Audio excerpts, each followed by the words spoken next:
Oui, je sais, Trump hésite, un jour c'est oui, un jour c'est non, et c'est pas très bien ce qu'il fait en ce moment, mais moi j'ai 3 bonnes nouvelles pour vous, c'est votre argent, c'est votre week-end, et c'est une émission exceptionnelle parce qu'encore une fois, une semaine exceptionnelle, il n'y a pas besoin d'inventer des événements, il y en a tellement tous les jours. Combien par jour d'événements qui ont un impact sur l'économie, évidemment la géopolitique, l'économie, les marchés et sur votre argent. Au sommaire aujourd'hui, le mot de la semaine, j'ai envie de dire le mot du mois, le mot de l'année, c'est les guerres. Hein. On va faire un petit peu le point. Il y a toujours la guerre en Ukraine quand même, hein, il faut pas oublier. Et puis il y a la guerre commerciale. Et puis il y a la guerre en Iran. Quel impact sur l'économie avec une résilience des marchés, plus qu'une résilience qui est très étonnante. La question macro, je répète en permanence que la France est à l'arrêt depuis la dissolution d'Emmanuel Macron. Là, je vais poser la question à mes invités, c'est est-ce qu'elle est vraiment à l'arrêt ou est-ce que j'exagère? Le chiffre de la semaine, ça porte sur la réunion de la Fed, hein, on attendait de savoir ce qu'elle allait dire, et puis finalement, pas de baisse des taux, et puis on a des estimations de baisse des taux, est-ce que ces estimations sont bonnes? Deuxième partie de l'émission, évidemment, la bourse qui continue à progresser, on verra les performances. Pourquoi résiste-t-elle comme ça? Pourquoi est-elle optimiste? Est-ce qu'elle anticipe des choses qu'on ne voit pas? On va en parler. Les questions d'argent, évidemment, dans ce contexte d'incertitude, mais d'un autre côté, de marchés qui sont relativement sereins. Quelle allocation d'actifs? Quel placement privilégié? Le top ou le flop de la semaine? Le top 3 des gérants que vous attendez avec impatience. On verra si un invité ou une invitée sur le plateau fait partie du podium. Les actions à acheter ou vendre. Mais vous le savez maintenant, c'est la tradition. Pour une émission exceptionnelle, il faut des invités exceptionnels. J'ai donc l'immense plaisir de vous présenter deux Jedi de l'économie et de la finance. En plein cœur de l'Occitanie, il y a la petite ville d'Uzès. Et dans cette ville, il y a une spécialiste de la gestion qu'on appelle la financière d'Uzès. Elle est là aujourd'hui, Stéphanie Mauger. Vous êtes gérante à la financière d'Uzès. Oui, à côté de la bourse à Paris, Marc. Bonjour.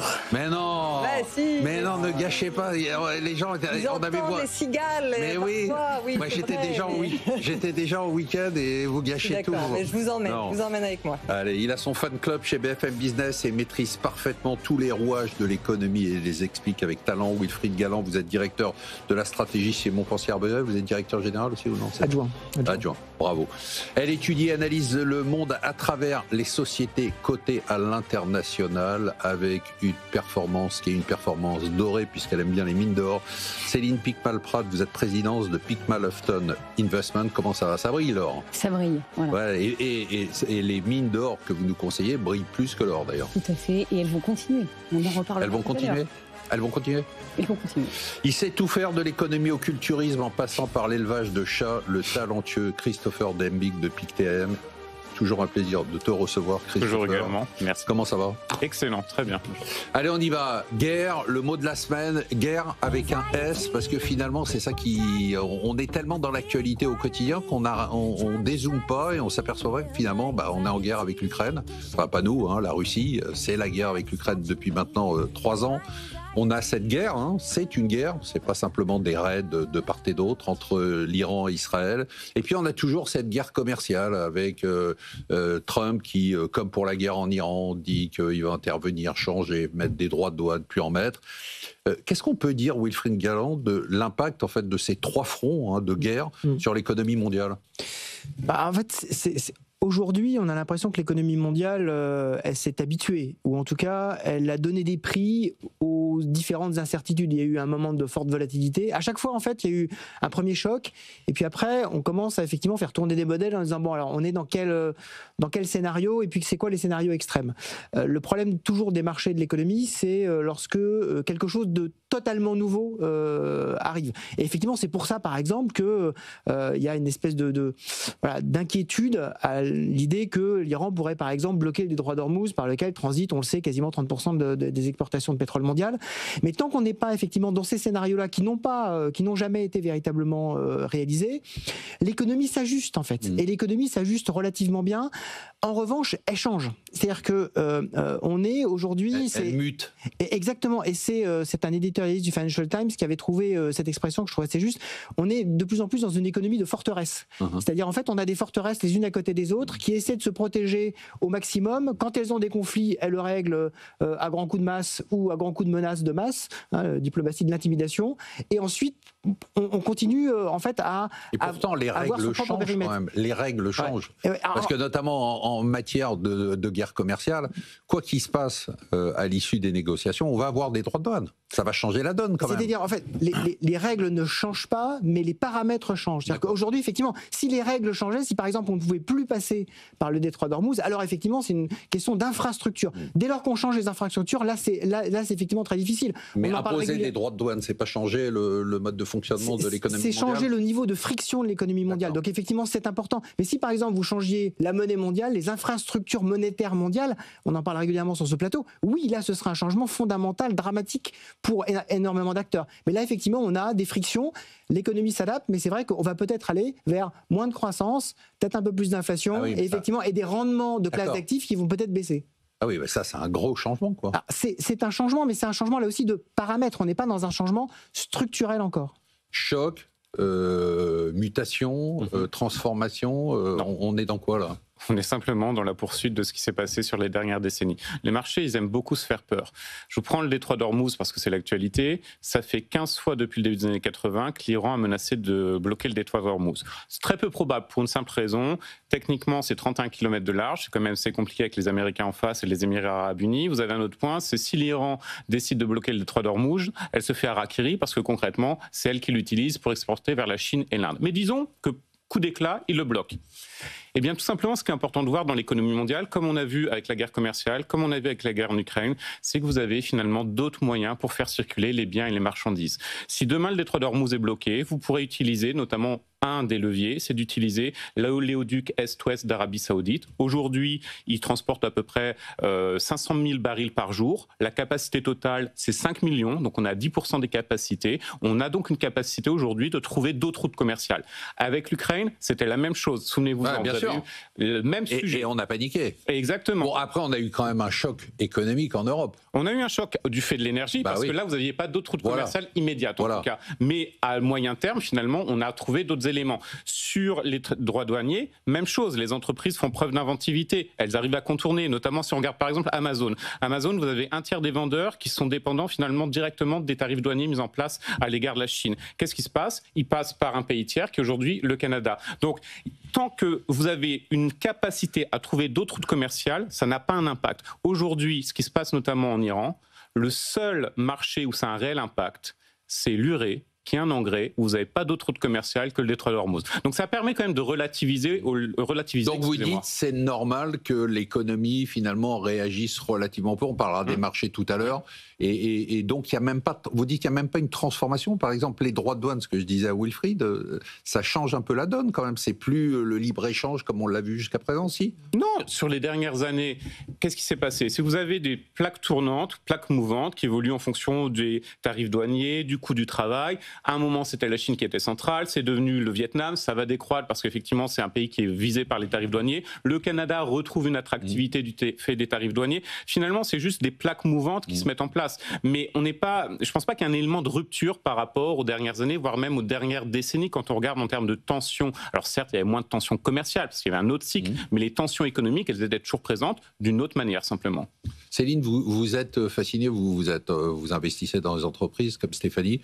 Ça vous fascine un peu la capacité d'adaptation ? Moi, ça me fascine. Je me dis, ça me fascine. Ces groupes sont incroyables, quoi. Ça me fascine. J'étais en Chine il y a 2 semaines et je pense quand même, pour rebondir sur ce que vous disiez à l'instant, qu'il n'y a pas peut-être une transformation ou un choc, mais il y a quand même un mouvement vers un monde différent.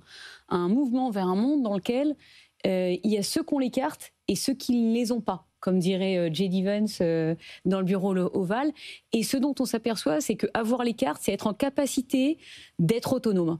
Être en capacité de produire ce dont on a besoin, être en capacité d'avoir la technologie dont on a besoin, être en capacité d'avoir les matières premières dont on a besoin. Il n'y a pas beaucoup de pays, à part les États-Unis. Il n'y a pas beaucoup de pays qui les ont. À part les États-Unis. Et donc justement, en fait, la grande surprise finalement de cette marée qui se retire, c'est qu'on s'est aperçu que les États-Unis ne produisent plus grand-chose et qu'ils dépendent du reste du monde pour produire, notamment chez Walmart, 55% des produits que vous achetez sont produits en Chine. Donc ça, c'était quelque chose qu'on n'avait pas totalement en tête. Et puis on voit aussi que d'un point de vue technologique, c'est assez fascinant. on voit également qu'il y en a d'autres, notamment les Chinois, qui arrivent de faire de l'intelligence artificielle. Donc la prime américaine qu'on avait tous en tête est peut-être pas aussi marquée. Et après, là, pour repartir sur les matières premières, on a vu que là, on a eu des problématiques sur les terres rares, mais aussi sur les aimants. Et on a découvert la semaine dernière qu'on avait tous besoin d'aimants dans la défense, dans l'aéronautique, et qu'ils étaient à 90% faits par les Chinois. Donc on a vu qu'il y avait des cartes. Il y a quand même des interdépendances auxquelles on n'avait pas fait attention, qui étaient très importantes. Donc voilà, c'était ça. Stéphanie, vous aussi, vous êtes en contact avec des patrons d'entreprise. Ça vous fascine aussi leur capacité d'adaptation? Ils sont forts, ils sont forts depuis de nombreuses années maintenant. Covid, l'Ukraine. Exactement, l'Ukraine, à chaque fois, la mise en place des droits de douane, alors qui pour le moment reste encore un peu théorique, parce que il y a plein d'annonces, mais pour le moment, c'est pas vraiment encore acté. Mais oui, et ils sont agiles, ils vont savoir éventuellement s'adapter. Hier, par exemple, il y avait un forum Ports-en-Part, on a vu beaucoup de sociétés. Un Exosens, qui a un carnet de commandes, on pourrait craquer, en fait, est en train d'ouvrir une implantation aux États-Unis, eux, justement, en disant ce sera que du plus. On arrivera ou pas à prendre des contrats, au pire, ça nous fera de la capacité supplémentaire, mais finalement, on va là où il faut être au moment où on en a besoin. C'est formidable, voilà, ça nous donne la pêche pour le week-end. Alors celle-là, ça ne va pas vous donner la pêche. La question macro, c'est, je répète, je radote, je dis que la France est à l'arrêt depuis la dissolution. La question que je vais poser aujourd'hui, c'est justement, est-ce que la France est à l'arrêt? Est-ce qu'il faut dire que Michel Sardou ne m'appelait plus jamais France? L'INSEE a quand même rejoint le FMI, la Banque de France, a abaissé, Wilfried, les prévisions de croissance pour 2026 à 0,6%. On est à l'arrêt, pas à l'arrêt, 0,6%, c'est pas zéro. En fait, on rejoint, d'une certaine manière, on rejoint notre croissance potentielle. C'est-à-dire que la croissance potentielle de la France, quand on voit la dynamique démographique, quand on voit la dynamique de productivité, ça fait très longtemps que la croissance potentielle de la France, elle est entre 0,5 et 1. Et donc, on l'a effectivement artificiellement boosté avec ce tropisme qu'on a pour la consommation. Voilà, en donnant des chèques à tout le monde. Et puis là, évidemment, on revient à la normale. Et la question, c'est est-ce qu'on est capable, enfin, de changer, c'est là où votre question prend tout son sens, c'est est-ce qu'on est capable de changer les infrastructures de la société française, de la structure économique française pour monter ce taux de croissance potentiel? La question, c'est même pas la peine de perdre de temps, on a la réponse, c'est non. La question, c'est qu'on n'y arrive pas. Et en fait, on n'y arrivait pas aussi avant la dissolution. Donc la dissolution, en fait, n'a fait que, effectivement, figer encore un peu plus ces choses. Mais même avant, quand on voit que la pauvre réforme des retraites, a dû être passée au 49.3, alors à 9 voix près, je rappelle, à 9 voix près, avec des républicains qui ont voté contre, alors que c'était précisément la réforme des retraites qu'il défendait 2 ans avant. On voit très bien qu'on a une espèce de déni aujourd'hui de la part de la classe politique, pas de la part de la société française qui commence à évoluer sur ces questions-là, de la part de la classe politique. Il faut effectivement que ça change, mais on rejoint tout simplement notre taux de croissance médiocre potentiel. Et effectivement, je suis d'accord avec vous. Ça change pas. Voilà, et c'est franchement assez déprimant. Moi, je suis d'accord avec vous. Moi, ça me déprime vraiment profondément. Christopher, moi, je trouve que les politiques ont une énorme responsabilité dont on ne parle pas suffisamment. C'est qu'ils sont en train de mettre l'économie française au tapis. Vous avez déjà un problème de connaissance et de maîtrise des sujets. Si vous regardez à la commission des finances, déjà, sur tous les membres, vous en avez peut-être un tiers qui comprennent vraiment de quoi il s'agit. D'accord. Mais notre ministre de l'économie, il connaît. Je veux dire, il a été patron de la Caisse des dépôts, enfin, il a été patron de Generali, il a été dans l'économie réelle. Oui, mais après, vous avez aussi une vision qui est idéologique, qui est portée aujourd'hui, et vous avez la croyance, certainement, d'une partie des politiques français que, d'une manière ou d'une autre, il n'y aura jamais de sanctions internationales. Les agences de notation, finalement, semblent un peu confirmer cet aspect-là. Il n'y aura jamais... Non, attendez. Ce qu'ils pensent, en tout cas. Non, mais vous en pensez quoi? Il y aura... Tôt ou tard, vous en aurez une. Alors, ce sera peut-être pas demain. On a l'Allemagne et l'euro. Pourquoi il y aurait une sanction? Ce qui compte au niveau de la zone euro pour les agences de notation ou les marchés, c'est la comparaison de la France aux autres pays de la zone euro. On a déjà un décrochage par rapport aux pays ibériques qui est déjà bien amorcé. Lorsque l'Allemagne, et ça va redémarrer l'année prochaine, donc j'imagine que vous êtes très content en termes de perspectives économiques complètement. Même si je souhaite le retour de Angela Merkel. Elle est toujours disponible, je pense, pour revenir. On aura des chiffres de croissance encore meilleurs. En tout cas, je l'ai invitée à l'émission, elle n'est pas disponible. C'est vrai? C'est un peu trop d'infos, un jet privé, je pense. Donc, vous allez avoir un décrochage lent de la France, alors que tout le reste de la zone euro, en tout cas au niveau des grands pays, vont redémarrer, y compris l'Allemagne. Et donc à un certain stade, quand même, ça va être assez dur pour considérer, notamment les agences de notation, qu'on ne peut pas sanctionner la France. Le problème français, il est assez simple. C'est manque de courage politique et manque de connaissances, parce qu'il y a quand même cet aspect-là. Vous avez la croyance absolue que tôt ou tard, de toute façon, on aura une croissance qui va finir par revenir. C'est ça, par miracle. Voilà, exactement. Alors que vous regardez les chiffres. Aujourd'hui, ça fait à peu près 2 ans et demi que l'investissement des entreprises françaises en capital, il est en contraction. Donc, peu importe ce que vous faites, ça change rien. Les derniers chiffres de la production industrielle, c'est juste une catastrophe.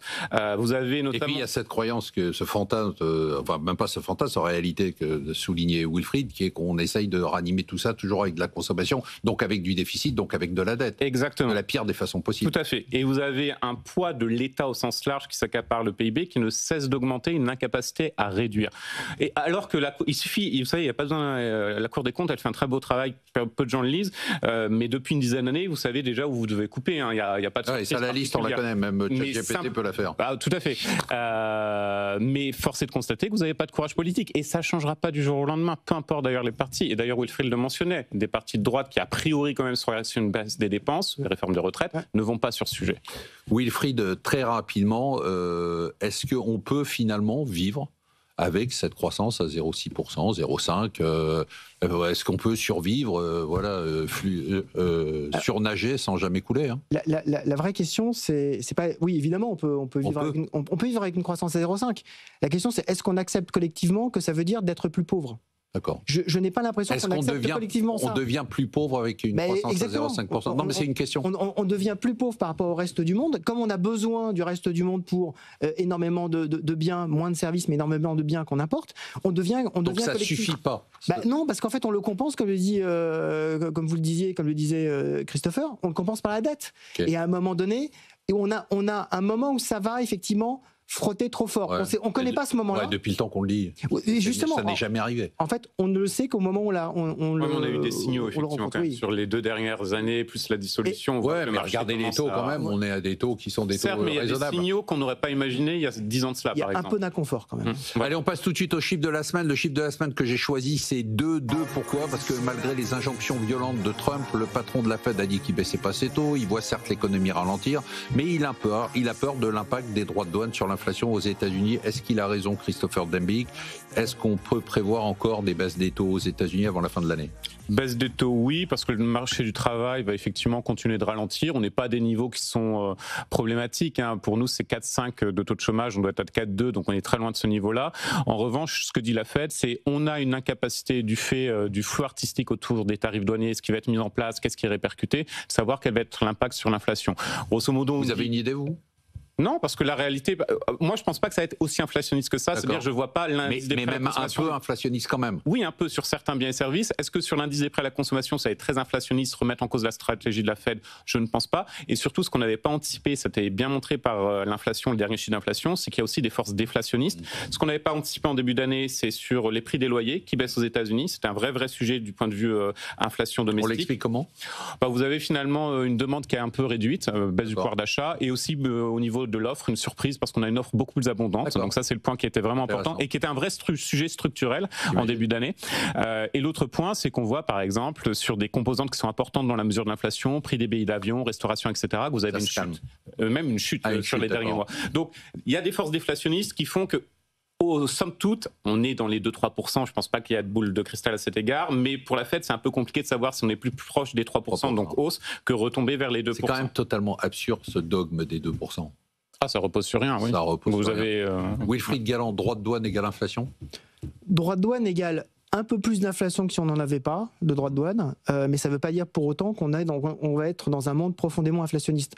Paradoxalement, les droits de douane vont peut-être contrer la tendance déflationniste de l'économie. C'est-à-dire qu'on allait tellement vite sur certains secteurs à baisser effectivement le niveau de progression des prix que ça nous remet avec un rythme de entre 2 et 3% aux États-Unis et finalement ça va à peu près bien tout le monde. La vraie question en fait sur l'inflation, c'est la question, et on est exactement dedans avec ce qui se passe en termes de géopolitique, c'est la question du pétrole. Car le pétrole, c'est le premier des drivers d'inflation, y compris d'ailleurs de l'inflation, la fameuse inflation cœur dite hors pétrole, mais avec un temps de retard, elle finit toujours par suivre les prix du pétrole. Donc la question profonde, y compris aux États-Unis, c'est est-ce qu'on va avoir une remontée ? Aujourd'hui, c'est pas sur un an, on est encore en baisse d'à peu près 5-6%. Malgré des événements incroyables. Exactement. Donc sur un an, on est encore en baisse. Mais on voit quand même que sur un mois, ça remonte très fort. Donc attention à ça. Céline, pour vous écoutez, vous regardez la Fed, ce qu'elle dit, ou vous dites... C'est très important, la liquidité quand même sur les marchés financiers. Mais effectivement, pour rebondir sur ce qui vient d'être dit, à mon sens, il y a un sujet peut-être d'inflation, mais surtout, il va y avoir un sujet de croissance.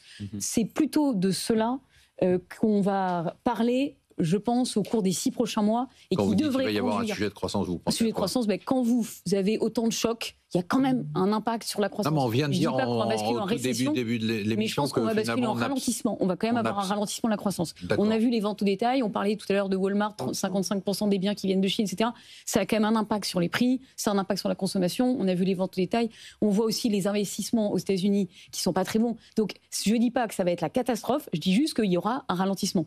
Et donc, ce que veut quand même le gouvernement américain, c'est de la croissance. Parce que quand vous avez beaucoup de dettes, vous avez besoin de croissance, parce qu'il faut des revenus financiers pour le gouvernement américain. Donc il est hors de question qu'on ait un ralentissement économique trop fort. Donc je pense que tout sera fait pour qu'on réinjecte de la liquidité. Donc baisse des taux. Oui. Stéphanie, vous suivez ça de près aussi pour vous, votre gestion?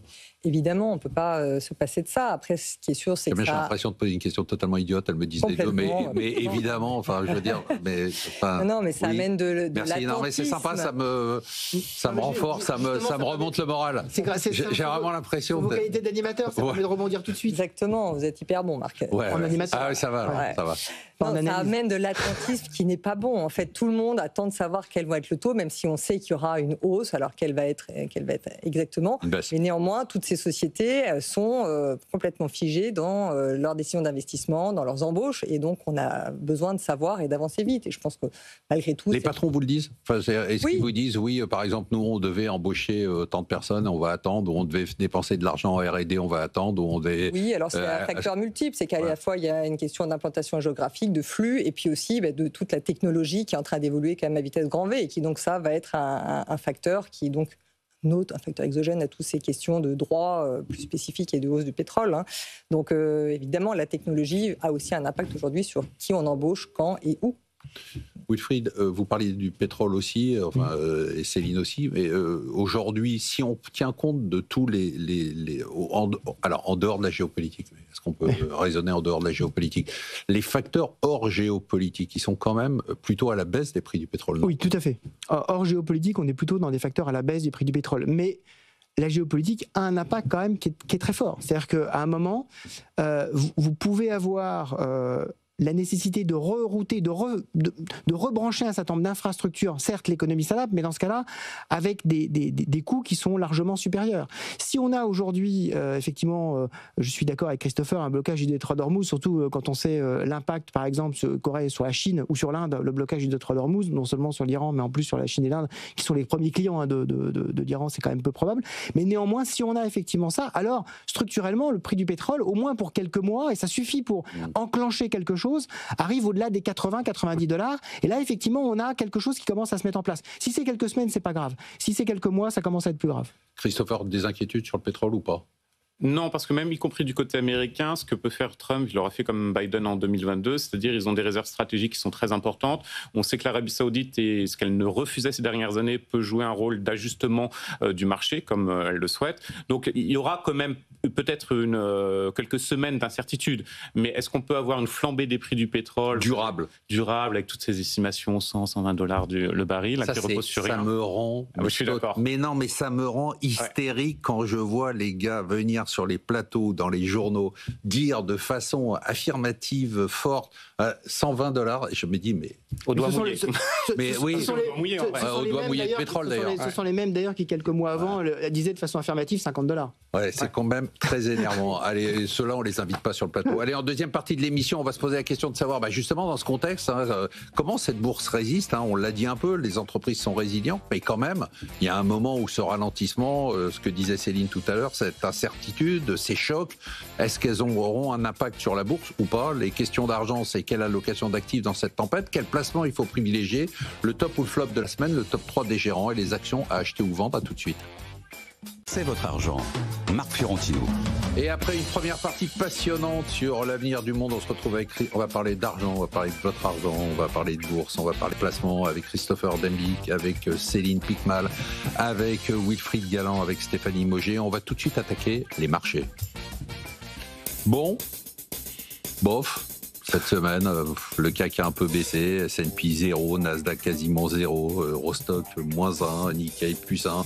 Si on regarde depuis le début de l'année, c'est intéressant, le CAC est légèrement positif, le S&P est légèrement positif, le Nasdaq est légèrement positif, l'Eurostock, bon lui il est plutôt pas mal, on est en hausse de 7%, principalement boosté en partie par l'Allemagne, le Nikkei en baisse. Bon, c'est-à-dire que on verrait ça. Moi, je me suis posé la question cette semaine. Je me suis dit, Céline, on m'aurait dit il y a 3 ans, écoute, voilà les marchés financiers. Donc il y a une guerre en Ukraine.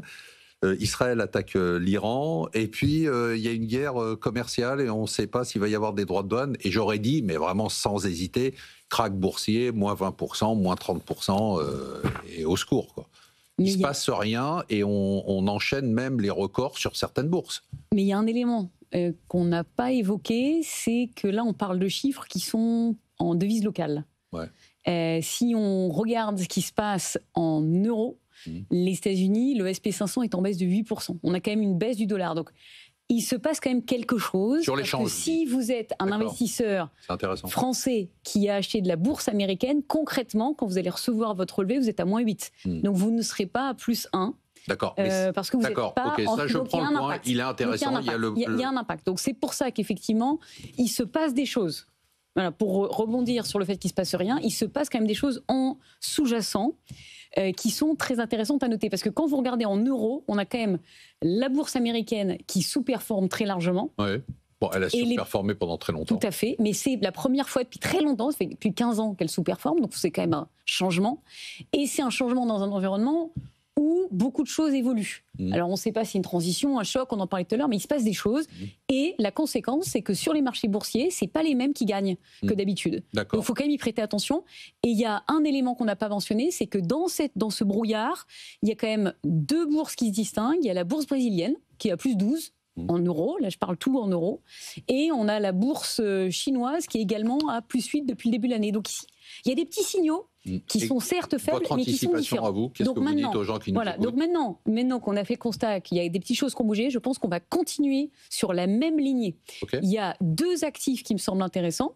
On parlait tout à l'heure de l'or, mais je reste convaincue. Ça, on parlera après des placements, mais là, juste la bourse. Et sur la bourse, il faut continuer. J'essaye de cadrer les Merci Marc.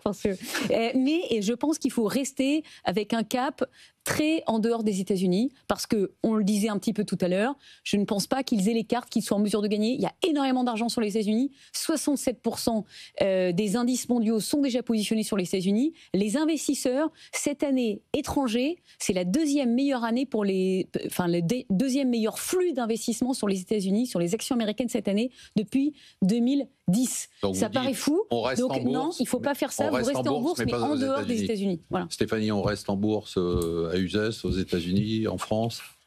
On reste en bourse, évidemment. On reste en bourse, mais on a quand même eu un retour des flux vers l'Europe qui a été significatif depuis le début de l'année, surtout le 2e trimestre. Là. Il faut évidemment diversifier son allocation en jouant ces différentes zones géographiques, parce que la croissance mondiale, on l'a vu, est en train de complètement se repositionner. Donc pour le moment, il faut rester investi. On voit bien que dans donc la bourse, vous n'êtes pas inquiète, vous n'êtes pas en train de nous dire ni l'une ni l'autre, vous ne dites pas il va y avoir un krach. En entendant tous les patrons, les sociétés, pour le moment, il y a beaucoup de résilience, ils ont beaucoup de clés en main. Il y a une énorme épargne chez les Français, en Europe notamment, qui va être aussi un bon vivier de éventuellement potentiel réinvestissement. Et on le voit bien, à chaque fois que ça baisse, il y a des liquidités qui se réinjectent. Donc il faut être opportuniste et avoir effectivement un peu de munitions, mais ça on en parlera après. Après, on peut dire aussi qu'il y a quand même eu cette semaine 3 baisses des taux. C'est-à-dire qu'il y a un peu un retour de la liquidité, Christopher. Vous abordez le sujet que je voulais aborder. J'avais copié sur vous, j'ai regardé. J'avais piqué vos papiers dans votre mallette. Exactement. Le point qui est important, et vous l'avez mentionné tout à l'heure, c'est la liquidité qui explique la résilience des marchés. On est au niveau des cycles d'assouplissement sur le plus important cycle d'assouplissement monétaire depuis 20 ans, qui n'est pas conduit par la Fed, bizarrement. Alors, pas sur les taux, mais elle injecte aussi, la Fed injecte beaucoup de liquidités sur les marchés. Ça se mesure comment, ça? Attendez. C'est tout simplement avec les baisses de taux et les éventuels rachats d'actifs qui sont faits par les banques centrales. Et en l'occurrence, on est plutôt sur les banques centrales des pays émergents aujourd'hui qui font ces processus-là. La Banque centrale chinoise également. Donc, vous avez quand même énormément de liquidités sur les marchés. Et on le voit très bien, d'ailleurs, cette liquidité, elle commence à revenir, y compris dans des classes d'actifs où il y en avait très peu. Le small cap, par exemple, européenne, c'est un sujet ces dernières années. C'était pas le seul, mais il n'y a pas de liquidité. On voit que ça commence à revenir progressivement. Donc, force est de constater que c'est quand même l'élément qui est crucial. La liquidité reste toujours essentielle sur les marchés. Vous avez la Fed qui fait des rachats assez réguliers sur l'obligataire aussi. Donc, ça permet de fluidifier un peu d'éventuelles tensions qu'on peut avoir sur l'obligataire américain. Donc, automatiquement, ça explique la résilience des marchés. Wilfried Galland, baisse des taux en Suède, baisse des taux à zéro. À zéro, en Suisse, et ils ont fait zéro pour pas faire moins quelque chose. D'ailleurs, c'est intéressant parce que ils ont dit d'ailleurs qu'ils étaient prêts à le faire. Oui, et le taux à 2 ans, il est déjà négatif. Il est à moins 0,10%. Ça veut dire que c'est un retour de la liquidité, donc ça va favoriser les actions? Clairement, la baisse des taux favorise énormément les marchés actions. Et ce qu'on voit quand même, c'est qu'on a des changements d'orientation des marchés à l'intérieur de ces marchés qui sont quand même assez spectaculaires. C'est-à-dire quand vous regardez la performance des marchés entre le 1er janvier et le 9 avril, le moment de la pause, et quand vous regardez la performance des marchés depuis le 9 avril, c'est pas du tout les mêmes valeurs, c'est pas du tout les mêmes bourses et c'est pas du tout les mêmes secteurs qui ont profité. C'est ce qu'on appelle la rotation. Rotation sectorielle. Exactement. Et c'est vrai qu'on a été tous un petit peu surpris de voir que depuis le 9 avril, c'est la tech américaine qui a retiré les marchés.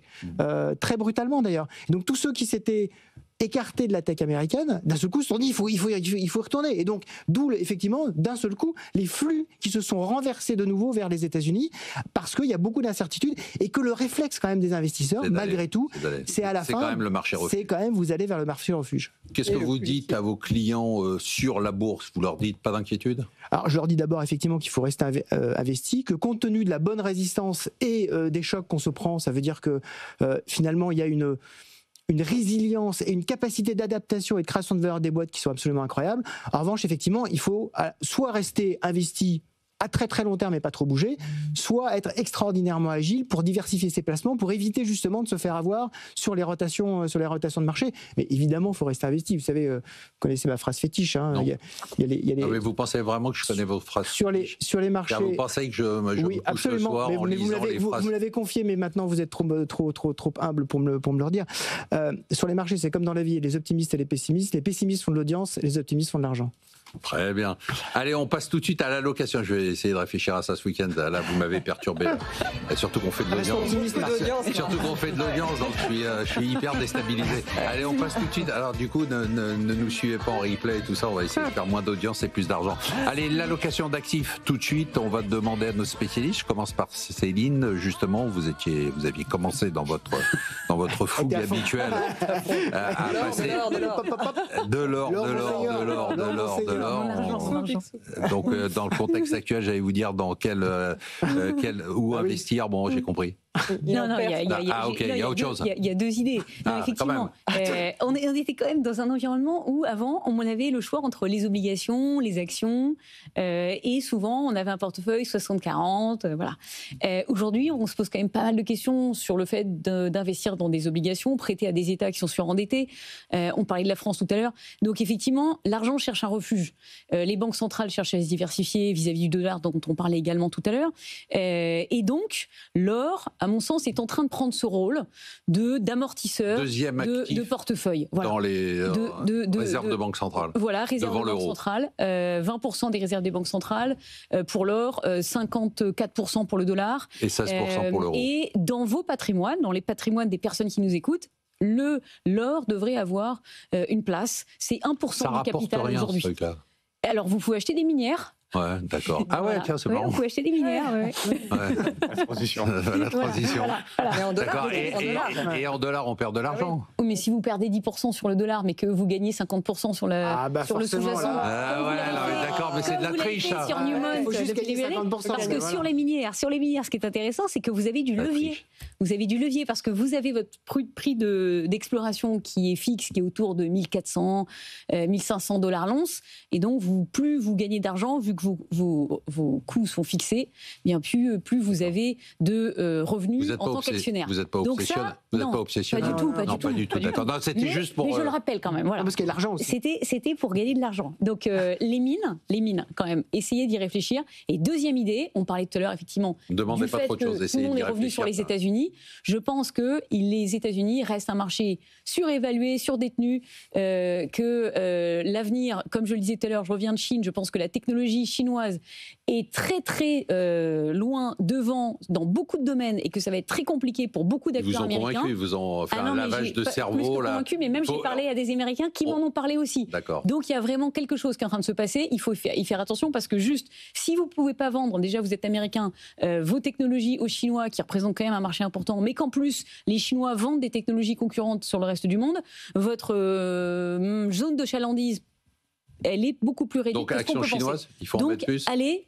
sur les actions, en tous les cas, en dehors des États-Unis et pourquoi pas les actions chinoises qui sont particulièrement peu chères et peu aimées et qui, à mon sens, sont un potentiel de croissance très fort. C'est les actions chinoises en termes de gouvernance. Tout à fait. Il n'y a pas un petit. Non, il n'y a pas un petit. Sur le G, on n'a pas un petit. Sur la gouvernance. Non, sur la gouvernance. Sur la gouvernance, le petit côté mettre dans un sous-sol un patron qui énerve. Mais quand vous investissez dans des entreprises bien gérées, avec des entrepreneurs à leur tête, parce que je ne vous dis pas d'investir dans des sociétés détenues par l'État chinois, mais des sociétés privées. Aujourd'hui, il y a en tous les cas un changement là aussi de cap, puisqu'ils se sont affichés avec les entrepreneurs au mois de février. Quand on vient chez la financière d'Uzès avec une mallette, qu'est-ce qu'on dit ? On dit faites des actions, qu'est-ce qu'on fait d'autre ? Alors d'abord, on étudie, on dit quelle est votre appétence au risque. D'où vient ce cash ?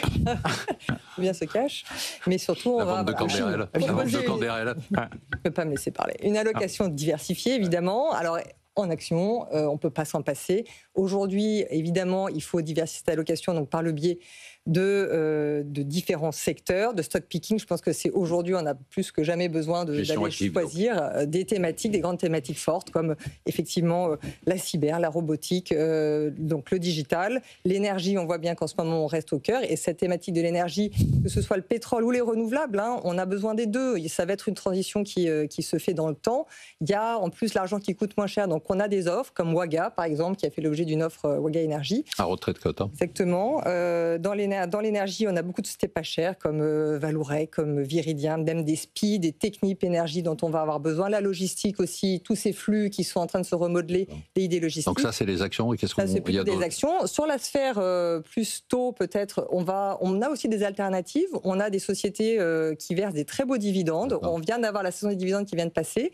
Avec le cash qu'on aura engrangé, on peut peut-être être un peu attentif cet été et se repositionner après sur des valeurs comme des M6, des TF1, des Ruby, des Scores, qui tout ça, c'est plus de 7-8% de dividendes. Donc si on a un petit creux de marché, on peut les acheter au fil de l'eau tranquillement. Et puis évidemment, un peu d'or, peut-être un petit peu de crypto, un peu de private equity. Produits taux aussi, non ? Produits taux, oui. Produits taux, on peut avoir des produits taux, mais c'est vrai qu'on a aussi des alternatives sur des boîtes qui sont pas chères, avec des dividendes qui sont quand même presque plus élevés que ce qu'on peut espérer sur l'obligataire. Donc ça donne beaucoup d'idées. Bon, il y a de l'or, quoi.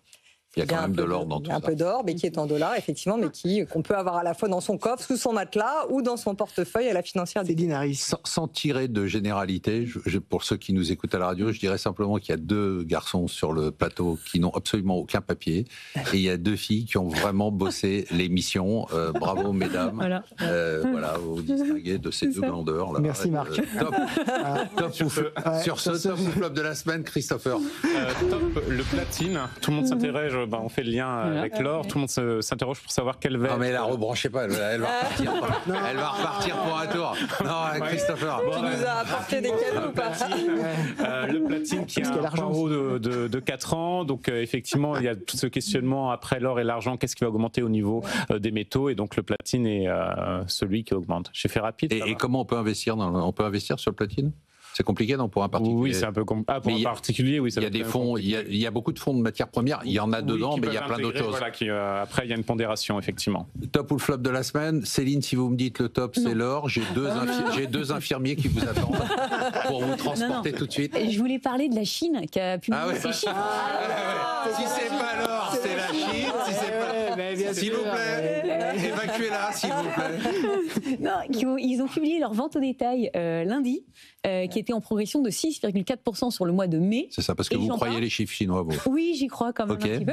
6,4%, c'est le meilleur chiffre qu'on ait eu depuis 2023. Bien sûr. Et personne n'y croit, donc c'est pour ça que ça m'intéresse, parce que tout le monde est sceptique. La Chine a fait plus 20% depuis un an, personne n'en parle. Et les ventes au détail qui progressent, c'est quand même bien, parce qu'il y a des consommateurs chinois qui sont nombreux. Ça va être 1 milliard de consommateurs en 2030. Donc, voilà, ça m'intéresse d'en parler aujourd'hui. Top ou flop pour vous, Wilfried? Moi, je vais faire un grand classique. Je vais faire Donald Trump parce que en top ou en flop? Les deux. Les deux. Non, c'est un. Je suis d'accord, c'est pas juste. Je suis d'accord. On peut dire que c'est un flop, mais c'est tellement un flop que ça redevient un top.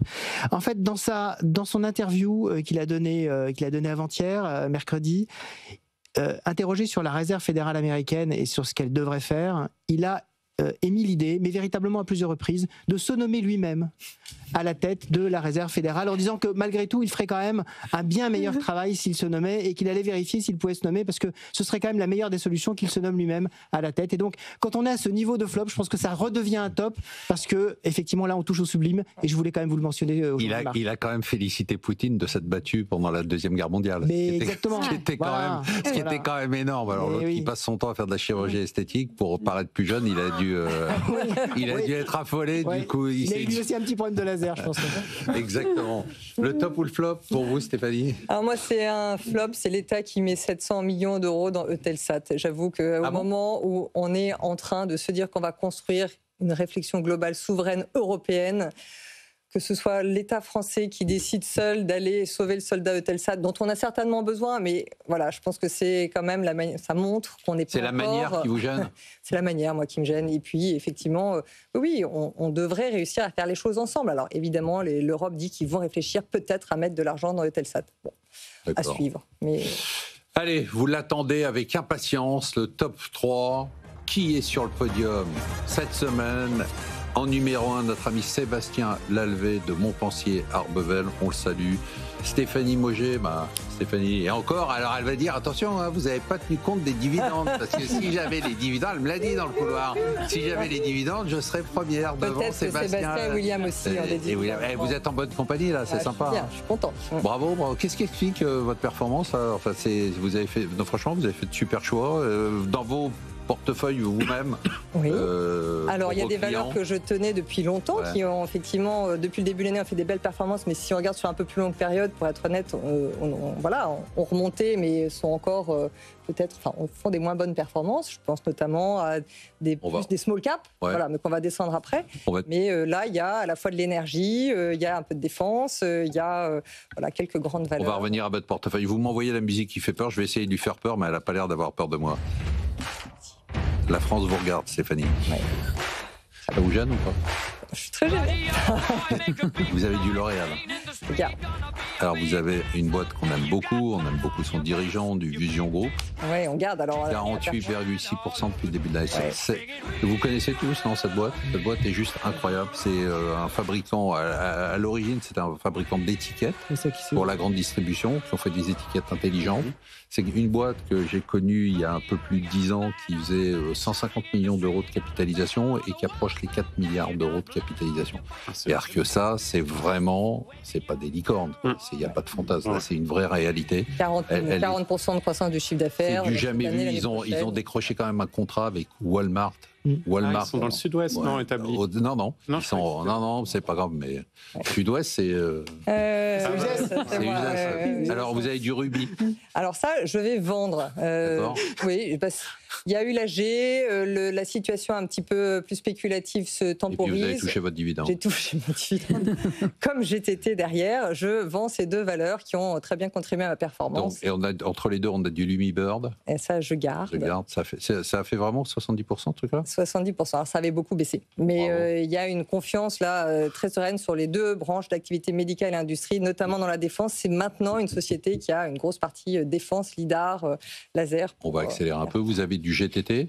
Alors donc ça, je vends. On va les arbitrer. Vous avez du Dassault Aviation, vous gardez? Je garde. Du Séché Environnement? Je garde. Du Pierre et Vacances? Ça, je garde. Il y a une actualité brûlante sur Pierre et Vacances. Ils veulent vendre. Les fonds au capital ont décidé que voilà, ils voulaient trouver de la liquidité. Et donc vous pensez que c'est spéculatif ? Je pense que c'est spéculatif, que la valeur de Pierre et Vacances est plutôt au-dessus de 2 €. Donc là, on est à 1,56. Donc on garde. Et pour aller dans votre sens, moi je suis allé au Pierre et Vacances Premium de Deauville et c'était très bien. Ouais, c'est bien. Et puis c'est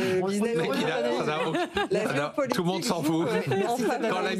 Quand la micro rencontre la macro. Merci cette analyse. Merci. C'est cette analyse de fond. C'est hyper important. Cette analyse de fond. Elena Santé. Je garde. D'accord. Exosens, bon, ça j'imagine. Exosens, je garde. Alors elle n'est pas chère par rapport aux autres acteurs de la défense. On se paye plutôt 25 fois l'année prochaine, quand un Rheinmetall, un Renk, c'est 66, 70 fois. Donc, CGG, alors Viridien, oui. On garde précieusement. Ok. Oui. Alibaba que vous avez acheté. Alors Alibaba, c'est pour faire plaisir à Céline. Vous l'avez acheté sous la contrainte. Sous la contrainte de Céline. Est-ce que vous gardez ça? Ça contribue pas positivement à la performance, mais je pense qu'il faut surtout précieusement garder pour le moment. Et voilà pour Céline, ça c'est fait. Ça c'est fait pour Céline. On a du Bilendi. On a du Bilendi qu'on garde aussi. Allez, qu'est-ce qu'on achète? Alors, on achète 2 choses, une petite, une grosse. Je sais que j'ai le droit qu'à une, mais à chaque fois, je triche. On va remplacer les Rumi et les GTT par de la Française de l'énergie, qui est une petite small cap qui exploite le gaz de Grisou, qui vient de nos Hauts-de-France et en Belgique, qui transforme ça en électricité et en chaleur, et qui a beaucoup d'autres projets en Norvège. Dans l'hydrogène blanc, ils ont la plus grosse réserve d'hydrogène blanc en Lorraine.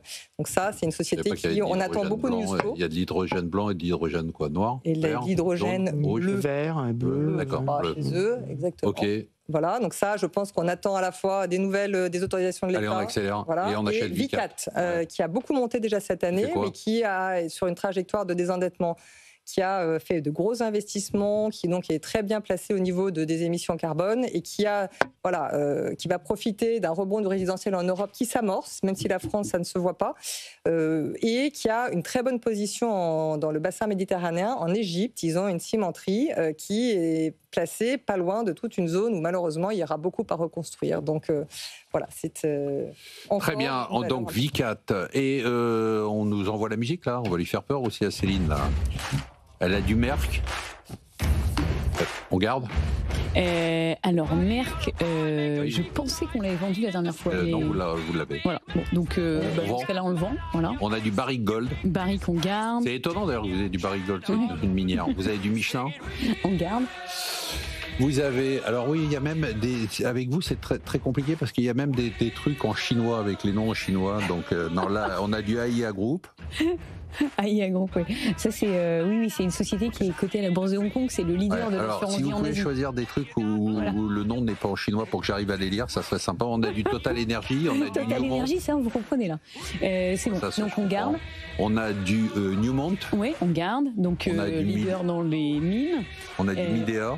Midea, donc oui, on garde parce que non seulement c'est de l'air conditionné, ce qui est quelque chose de très utile dans un environnement qui se réchauffe, et en plus ils sont leaders dans les robots. On a du Tencent en Chine et on a Itaú au Brésil, et on ajoute une valeur qui s'appelle Proya Cosmetics. On parlait tout à l'heure de L'Oréal, c'est pour simplifier L'Oréal chinois. Voilà. Et on paye 15 fois les bénéfices, et ils produisent des crèmes. Ils produisent des crèmes de jour, et vous savez que Diane de Poitiers mettait de l'or sur elle, ça la faisait rajeunir, donc peut-être qu'ils mettent de l'or dedans, je ne sais pas. Mais vous le payez entre 20 et 60 $. Et donc là, vous venez aussi de nous donner le secret de la beauté de Wilfried Galland. Parce que je me demandais comment il a pu rester aussi jeune, et donc je viens comprendre qu'il utilise des crèmes. Donc Proya, on y va. Proya Cosmetics, oui. 15 fois les bénéfices, 9% de part de marché dans les crèmes de jour, avec or ou je ne sais pas, sans or, mais en tous les cas qui permettent de rajeunir, et c'est quand même important. C'est important de rajeunir ? Oui. Ah merde, tu vas le barrer.